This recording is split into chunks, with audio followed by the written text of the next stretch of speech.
Welcome back, everyone, to News 2 Mornings. A very happy hump day to you and yours. Good morning to you, Mr. Lincoln and Mr. Jefferson there in downtown Greensboro. 60s and 70s across the board. Yet another mild and muggy start. Going to lead to another fiery finish over the next several afternoons. Likely a 9th, a 10th, maybe even an 11th straight day in the 90s ahead as we close out the work week. But don't you worry, there is some relief in sight. 74 right now into Winston-Salem. 75 here in Greensboro. Yeah, we're in record warm low territory once again this morning. 72. Good morning to you, Davidson County out in Lexington.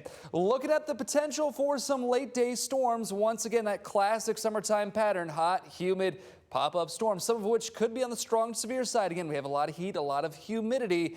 That's a lot of thunderstorm fuel as we move into those PM hours. Remember, gusty winds, localized torrential rainfall, those are the main threats. And remember as well that they are hit and miss. Not everyone is going to see those storms. We said it before, we'll say it again. Think about those bubbles coming up in a boiling pot of water. We know there are going to be bubbles, but exactly where and how strong those bubbles will be, yeah, we'll see about that as we roll throughout the afternoon. All the more reason, by the way, why you should download the absolutely free News 2 Plus app. You can stream our show from 7 to 9 every morning, and also has that interactive radar where you can track those storms even when we're not on air. Looking across the eastern seaboard right now, largely dry here in the Carolinas, tracking some storms off the coast here. Remember that level 1 out of 5 risk for severe weather in the green here, virtually taking up the entirety of the News 2 area. Now, we do have a stalled front, just this kind of hanging over our area at the moment, and it's just going to sit there. That's what stalled fronts do, of course. They stall out, and the thing is, it's really not going to bring in any sort of relief. We were talking about earlier in the week that maybe this would clear through